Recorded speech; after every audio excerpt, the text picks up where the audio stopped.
Good afternoon. This is Oxinity Channel on Education.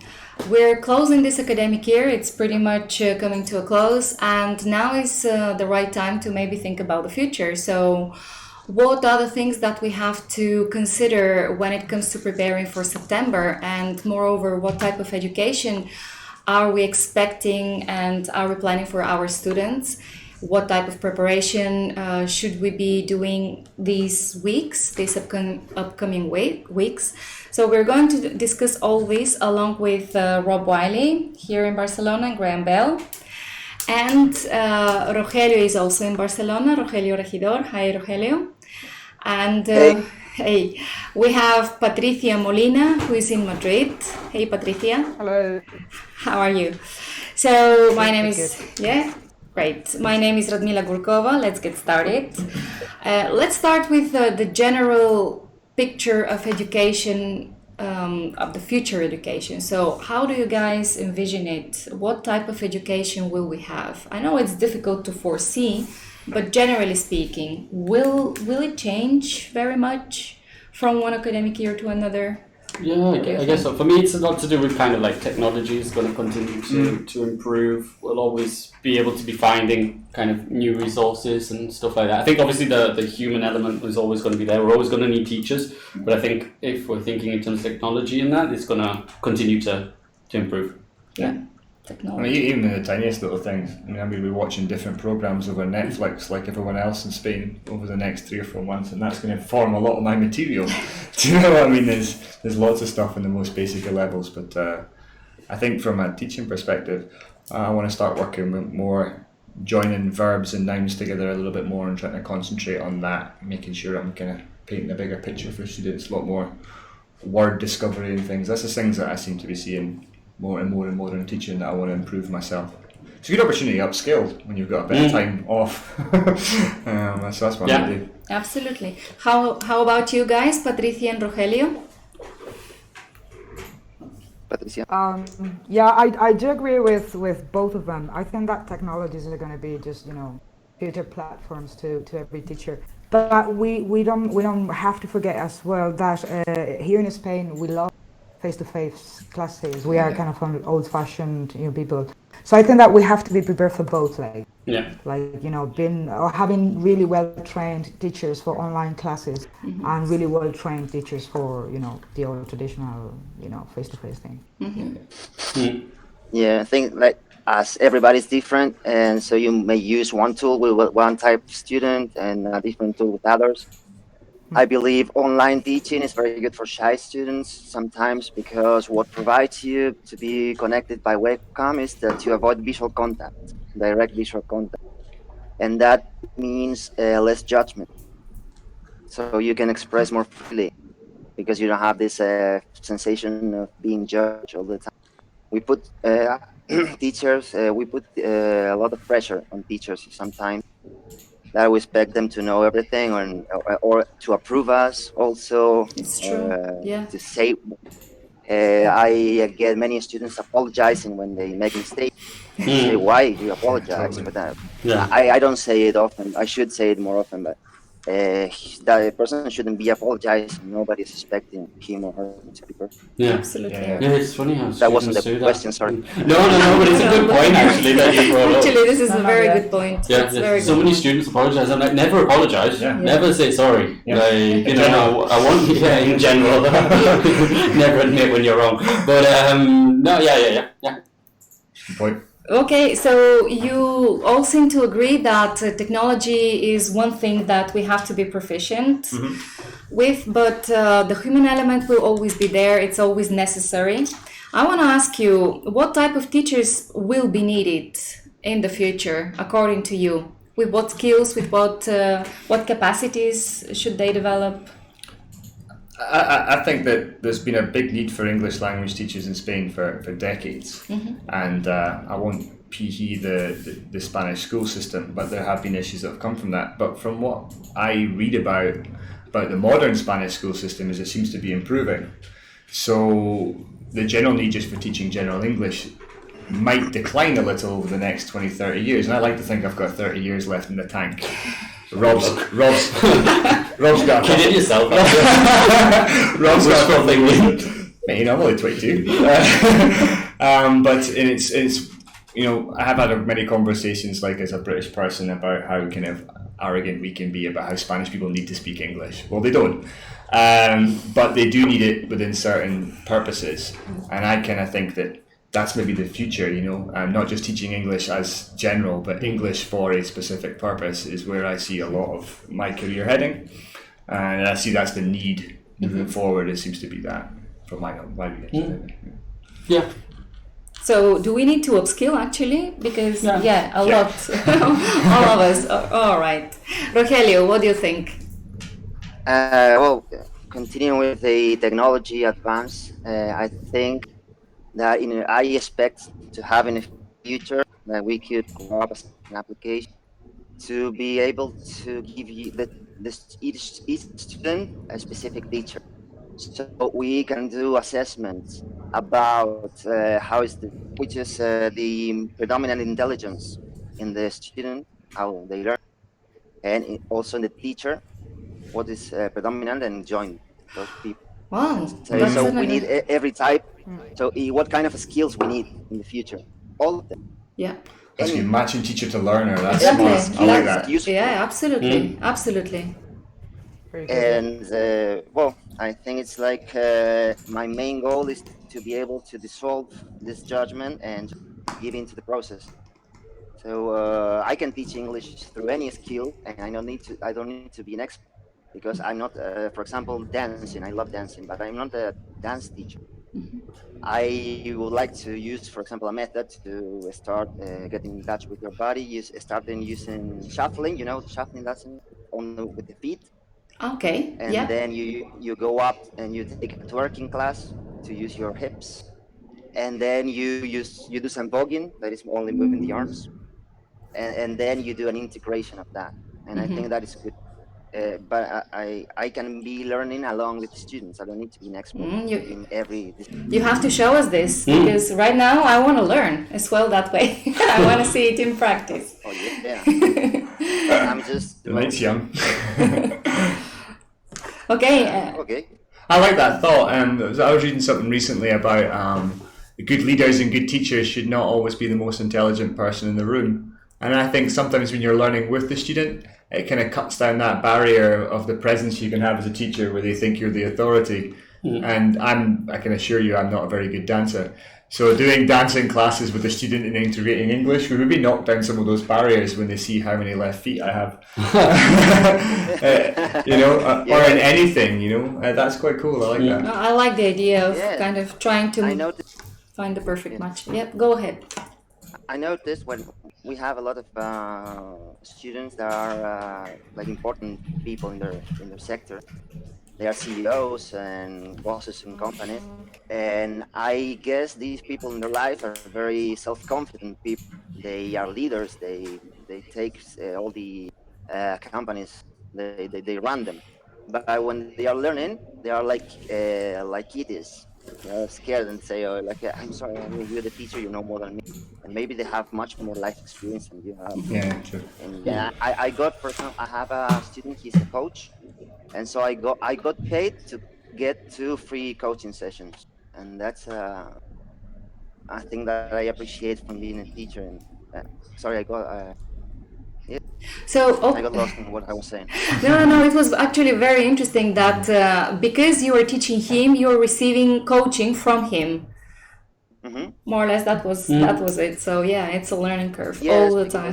He speaks about the topic he's an expert at, and I learn from him, and I share some things that I like because I like coaching and all disciplines to be self-aware and question ourselves. It's so good when you get the team. Sorry. Yeah. No, I was just agreeing with you. Rogelio. No, just that. It's a learning. It's a two-way process. Only it's the future. I also see the future as a horizontal structure. In companies and marketing and life in general, community is like the way the world is going, and bosses are not that so bosses anymore. For example, I'm not afraid of you, Radmila, even you're the boss. Thank God. feel like I feel like a colleague. We are really scared. I will record that. I will record it and play it in every single meeting. Yeah. This is a good time to ask for a raise. No, okay. It is no, but it is a good time to rethink partnership. I really believe in that. Really believe in what you said, because pay rise is suggests a relationship which means that one is the predominant part and the other one is not. And I think that we're absolutely equal. We are partners here. So I am with you completely with this horizontal relationship. Nothing to do with the talk of today, but I was just taking a look at LinkedIn. It's the future, absolutely. I was taking a look at a recent offer. It was posted today on LinkedIn, and still we have all these offers that suggest requesting or requiring too much from the teacher. You have to be vocational, you have to be well prepared and bilingual, and I pay you something ridiculous, believe me. And I was thinking, should I comment on this?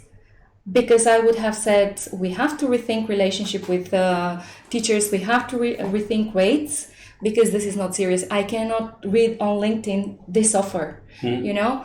Obviously I didn't reply, but I do believe in this horizontal kind of organizational, well... It's the best dynamic in the class itself. Yeah. I was telling you yesterday, there's this worksheet I've worked with, and I actually have learned to cook quite a lot of Spanish dishes through it, because I was taking notes and I was teaching it. It was all the the melting, grating, putting it in the oven, burning should have been in there for my cooking style.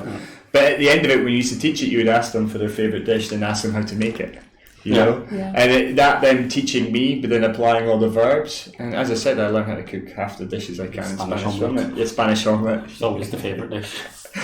But these sort of kind of that the opportunities in classes when you start to step down as the presence as the predominant person and the student takes over. I love that. It's kind of an exchanged learning process. I mean, we maybe we're transitioning from an authoritative figure or role to something that is much more interactive, much more kind of democratic, if you wish. I like it. The stats back it up. Remember what Billy was saying is when you teach something is when you actually truly learn it. Yeah.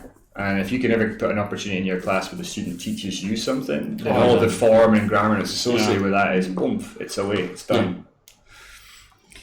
Okay, so I think that Graham mentioned Spanish educational system and schools, and there is that project going on in Madrid with bilingual schools.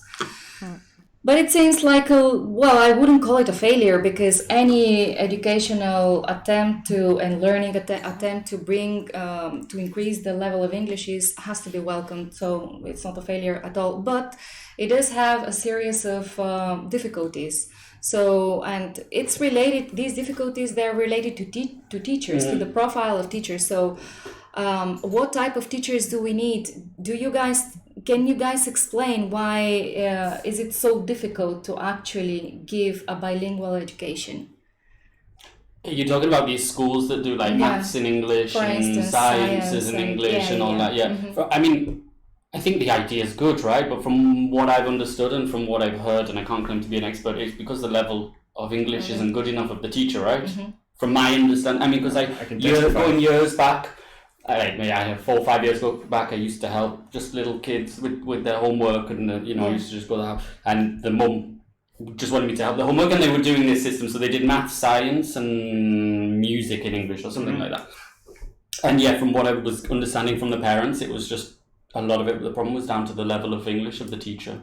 And I think the whole idea of it is phenomenal. But when I first arrived in Malaga, the first couple of students that I acquired were teachers in bilingual schools. Yeah.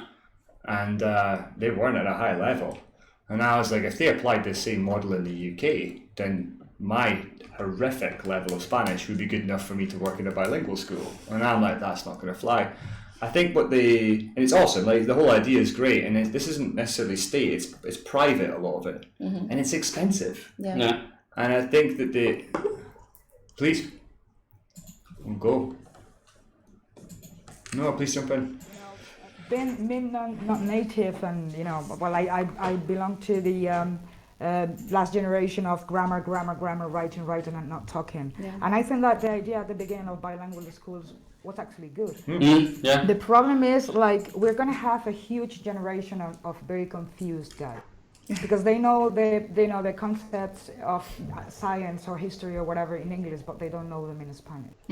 So I think that the subjects maybe to start with now, as the beginning of this Spanish system, maybe could be more universal subjects like I don't know, PE or music or maths. But science, history, I don't know. I got students a few years ago. Who could explain to me the Franco strike in English, but they didn't know how to say that in Spanish. Yeah. And I think it was huge the mistake, no? Yeah. And it's true that in that sense we have, and this sounds maybe a little bit too much commercial, but we do have 3 niches there, very, very good. Teachers who are have a fantastic level of English but have no knowledge in maths or whatever. So we could actually use our teachers' backgrounds, in different issues like science or music or whatever, and show them or help them how to prepare the curricular lesson plans. A second one, those teachers who are very good at maths or music or whatever, but have no level of English, and they are required, because here in Madrid, for example, they need a C1 to teach, to be allowed to teach. Okay? Yeah, they do. And I don't know if you know the APTIS teacher exam, now it's created by British Council or something like that. It's a very cheap and short in content exam focused on teachers because they need it. I mean, it's one of the requirements. They have a year, imagine, they have a year to get to a C1 level.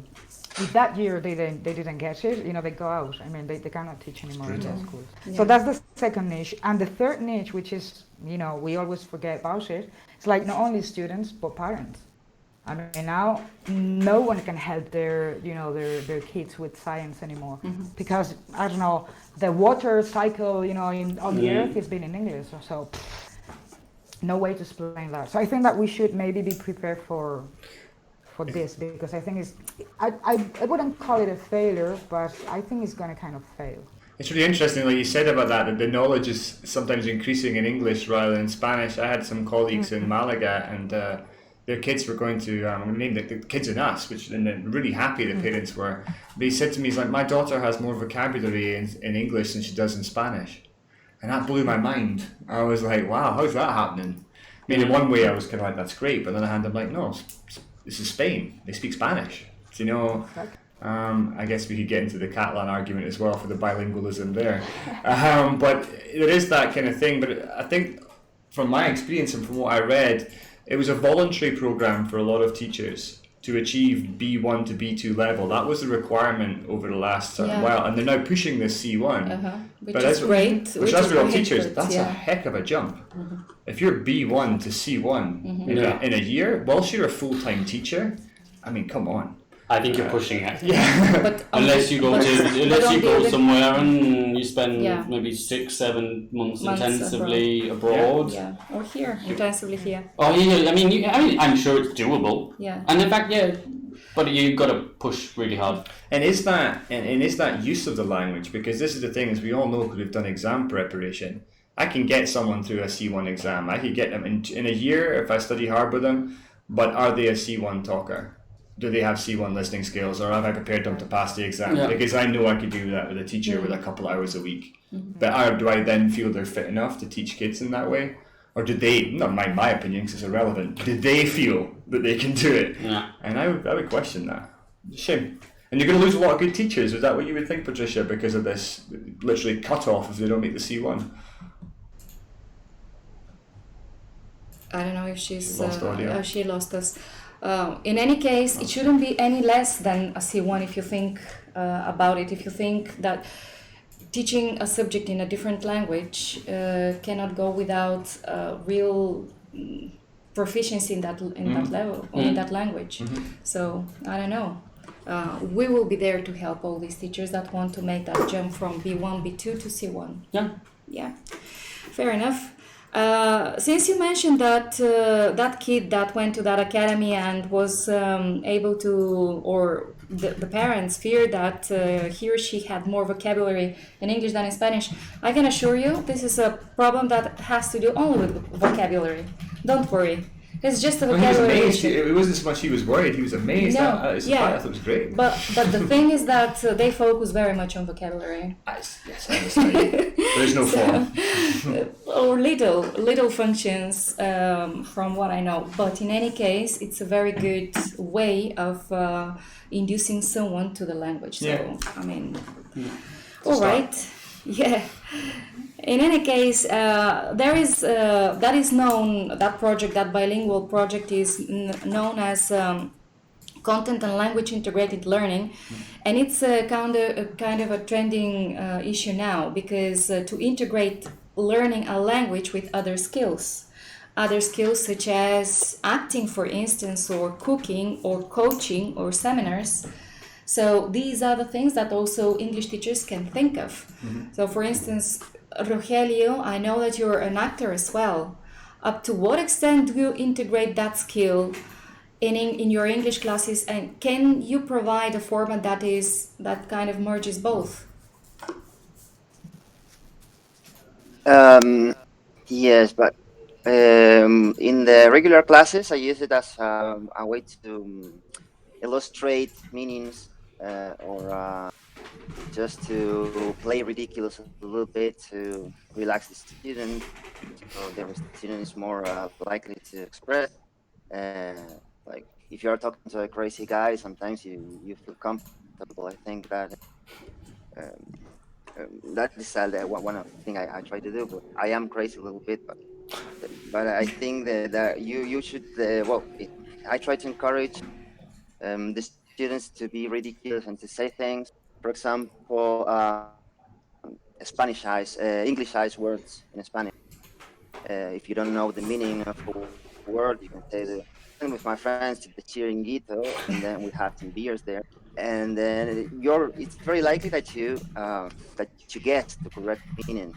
Many cognate similar words in the language, and it even makes you sound more sophisticated sometimes, because they are correct words in English, but they are not commonly used.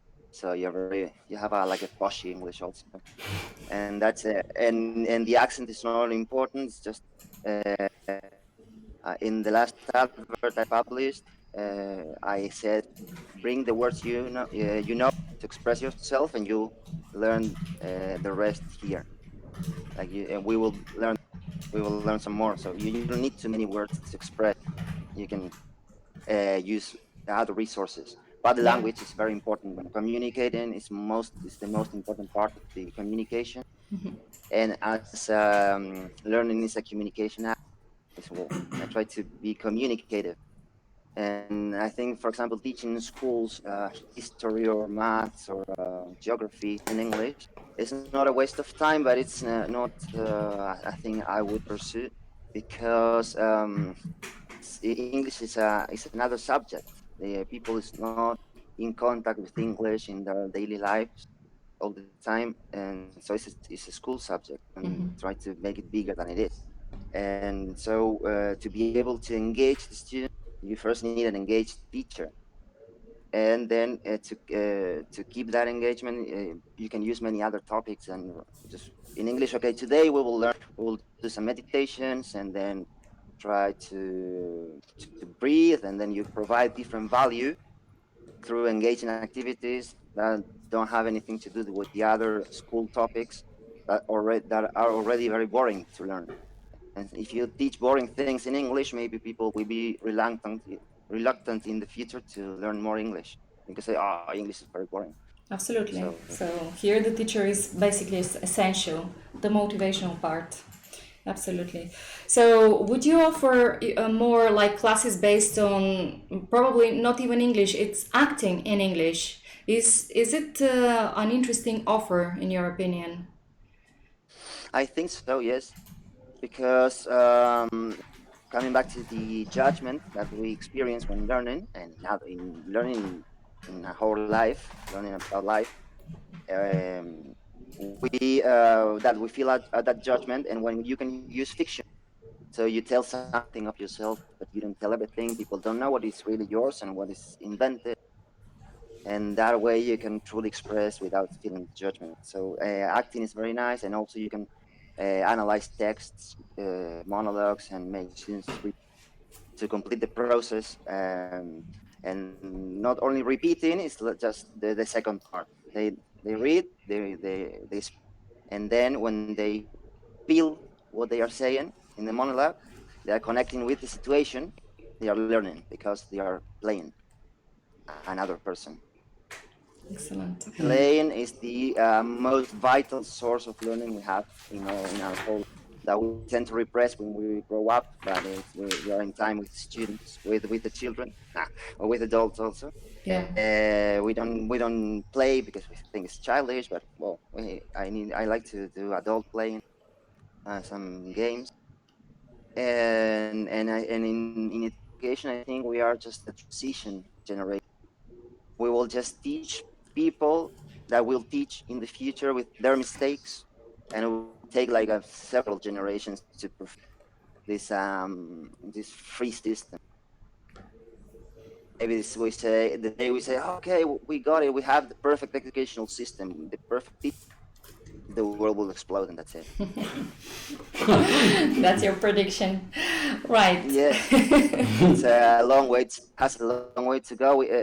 My daughter goes to a school by projects, so they learn stuff through an interesting, and students propose. But still, the teachers are from the old generation, from the study, repeat. They are formed. They are forming all the time, studying and putting all their hearts and effort, working more than. But still, the mindset is not an easy thing to change. Learning a language is a complex process, and we don't quit to be perfect. We need to, to show other people that we are improving, or all those things. I think using art in general just releases you from that. Let me link that and ask something to Patricia, because Rogelio was describing generations of teachers here and how different they can be. So, and you're recruiting teachers and participate in the teacher selection and training. So, what do you recommend that teachers pay attention to, those who would come to the interviews from now on, and what are we looking, what do you want to see in our teachers? Well, we need, obviously we get a lot of different profiles. Those who have no experience whatsoever, so they are the easiest, because at the end we can train them, or offer them our own TEFL or whatever. But then we have two different profiles coming from experienced teachers.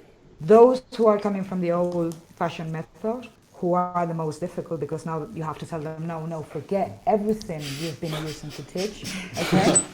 And start teaching as, I'm gonna show you. So, and normally, they don't really want to leave their own, methods and stuff like that. And well, then we have, a very, very nice experienced teachers who are those who are coming from EXEFL or CELTA, maybe that they got through, 2-3 years ago, and they've been teaching, in the new methodology.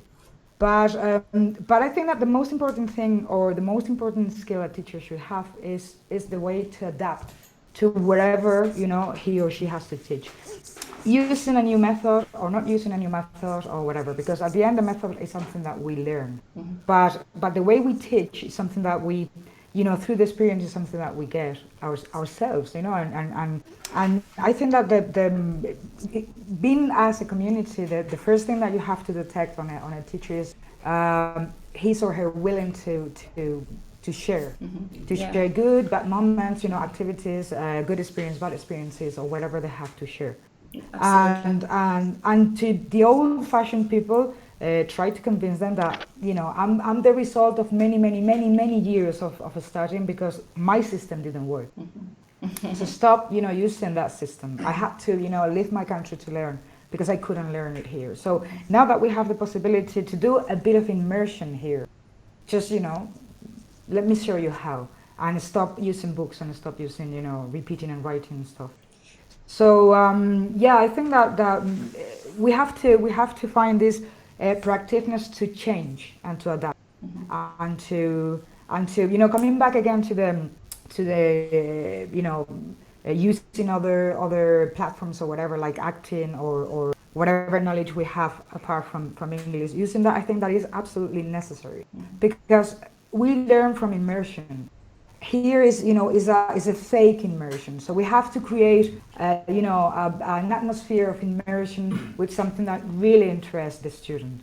If it is acting, fantastic. If it is cooking, fantastic. If it is none of them, but just as Graham said, you're a marketing guy, show me your job, explain to me what marketing is. Whatever, make them have a relation between concepts, and the immersion thing. And for me, it's very interesting when you tell people who we are or how we work, and they say, "Oh, this is really interesting." There is where when you see the spark in their eyes, like, "Oh, a different thing." I'm not going to be working in a slavery, preparing my own things that I don't know if they work or not, because I'm just a teacher. I'm not a group of experts, And when you see that spark is when you know that teacher is going to be, inside the community. Absolutely. Yeah, I think that that mindset has to apply for teachers and for students as well. So absolutely. As well, yeah. I take it. Rob, we have some comments here, I think. Yeah, they're all kind of related towards going in towards September. Which we can have a little chat about now. Exactly. I mean, we've got a few minutes, I think. Yeah. Yeah, because all these kind of bits of advice, if you like. So Tips and as you advice mentioned, for teachers for September. For September, as you mentioned at the start, no, we're going to start thinking. I'm thinking about my holidays, but forget it for a moment. Forget that for a moment. But no, so there's lots of good advice. I mean, lots of them is kind of start planning now. Yeah. Lisa said have a game plan, start drafting it now, and be ready to go by the last week of August. So you've got your different targets, prepare to target different audiences, and be ready to maybe spend a little bit of money if necessary for the best results. Julie's mentioned continue advertising all summer.